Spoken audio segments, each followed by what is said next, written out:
Cool.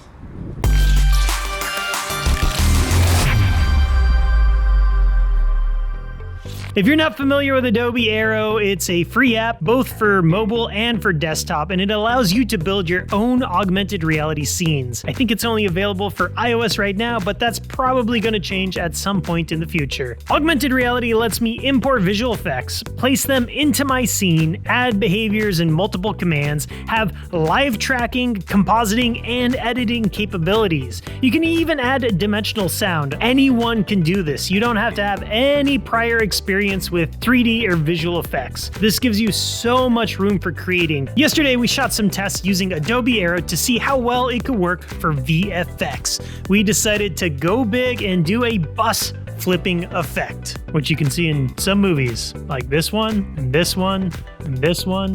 Bring up the scale. Oh, that's the right size. It's a little big. All right, Magnico, you ready? Ready. Let's do this.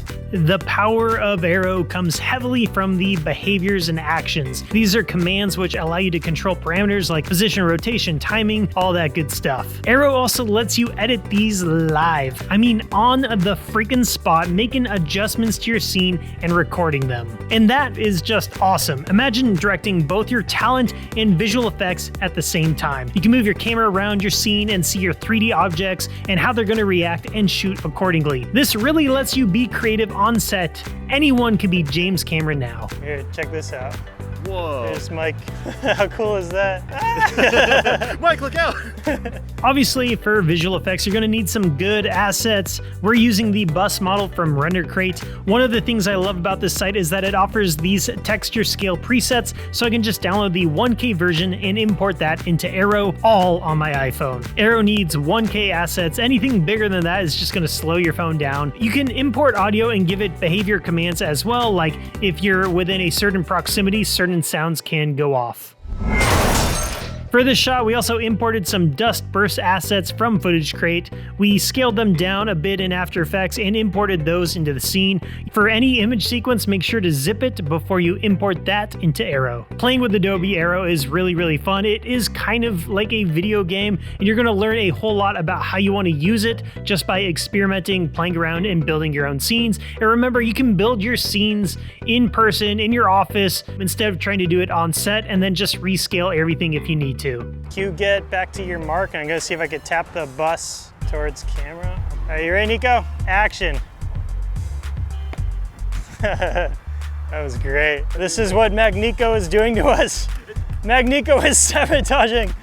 You monster! Adobe Aero is probably the best place to start if you want to learn how to use augmented reality. Some things I do want them to add in the future, which they're probably going to get onto, is occlusion. That's probably the biggest one. To see what I mean by occlusion, I'm going to sign into RenderCrate on my phone, check out some of these 3D files that have USDZs. All I have to do is select my 3D model, hit view, and then I can instantly place this 3D model into my scene. If your phone or tablet is a newer-ish model and has LiDAR, it can recognize 3D information, like actual 3D spatial information. You can have people, objects, pretty much anything in front of your 3D content, so no rotoscoping is needed. The occlusion will take care of that for you. The 3D geometry that it recognizes can also work as a shadow catcher, which is obviously going to make integrating your 3D assets super seamless. We're going to be adding the USDZ file type to all our 3D models eventually, but for now they're just on a few.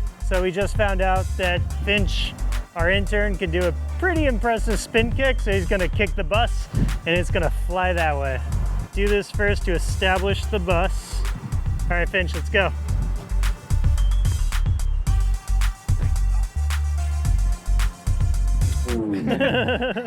Little early.